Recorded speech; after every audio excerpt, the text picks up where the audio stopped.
Hello, I'm Joe Slashin, Managing Editor of the Wabash Plain Deaelr, bringing you tomorrow's headlines for Wednesday, April 2nd.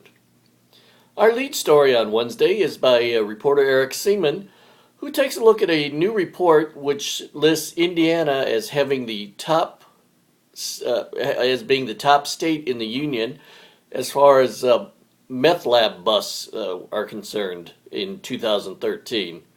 The state had about slightly more than 1,800 meth busts throughout the year, putting it atop the list, which also included Ohio and Michigan and Illinois as well in the top 5.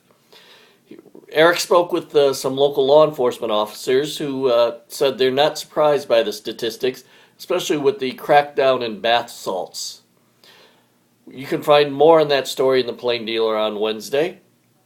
Also Wednesday, reporter Nick Van Heest brings a story on some new leadership at the Lighthouse Mission.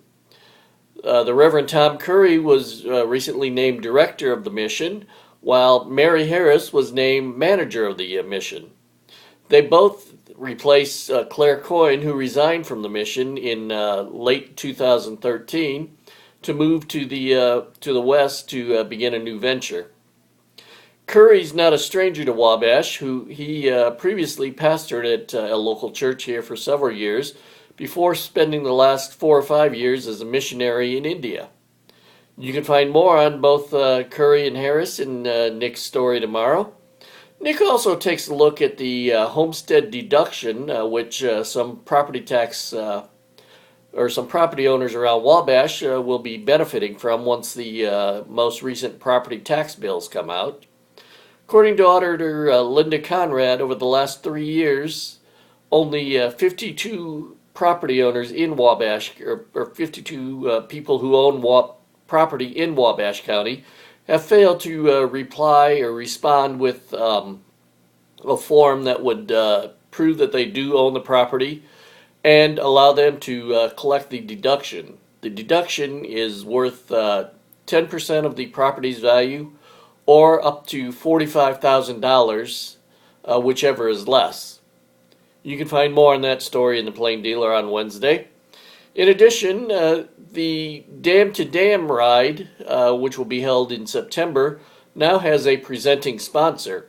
InGuard, which formerly was Beecham McSpadden Insurance, signed on to be the primary sponsor of the event, which will feature rides of various lengths up to 100 miles. Since it's Wednesday, the North Manchester page is in the publication, and in that we take a look at the Manchester Symphony's upcoming concert, which will be Sunday at the Honeywell Center's Ford Theater. The orchestra, along with several choruses, will be performing in the theater Sunday afternoon. Turning to sports editor Justin Shockey brings a story about the Northfield and Southwood softball game matchup on Monday night, which saw Northfield down the host Southwood Knights 5-3. He also brings a recap of the Wabash and Northfield outdoor track meet, which was the first of the season.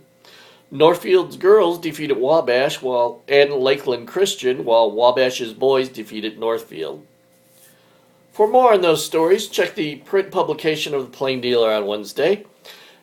All these stories also will be available a little bit later today on the Plain Deaelr website, www.wabashplaindeaelr.com.